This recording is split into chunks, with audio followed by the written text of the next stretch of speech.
ভিডিওটা লাস্ট পর্যন্ত দেখবেন। একটা আমার ফাঁসি যেন হয় স্যার। মানুষ কিভাবে বললো? বালু চাপা দিয়ে স্যার। সে পরে লিখতে ছিল আমি সেটা মেনে নিতে পারিনি। বালু চাপা দিয়েছে স্যার, তার ঘন্টা দুয়েক আগে স্যার। জি স্যার, আমি মেরে স্যার ত্রিপুরানে ফোন দিচ্ছি। আমার তার ছিঁড়ে গেছে স্যার, স্যার ওর তার আমি রয়েছি এই মুহূর্তে গাজীপুরের কাশিমপুরে। আজকের যে বিষয়টা একটু মর্মান্তিক একটা বিষয়, সেটি হচ্ছে স্বামী স্ত্রীকে বালিশ চাপা দিয়ে হত্যা করার পর ত্রিপল লাইনে ফোন দিয়ে পুলিশ এনেছে।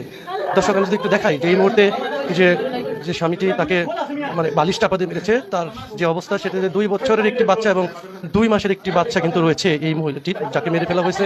আমি কথা বলেছিলাম যে কেন মারা হলো, তিনি আমাকে বলেছিলেন যে পরকীয়া।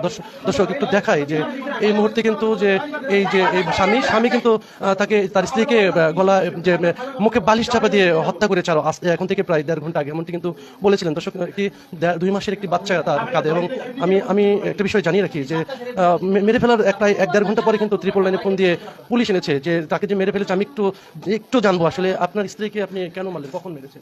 স্যার তার কোনো দোষ নেই, সে একটি ভালো মানুষ ছিল, আমি তাকে মেরে ফেলছি। তার মনে দেয় আমি, তার মনে দেয় কেউ নয়।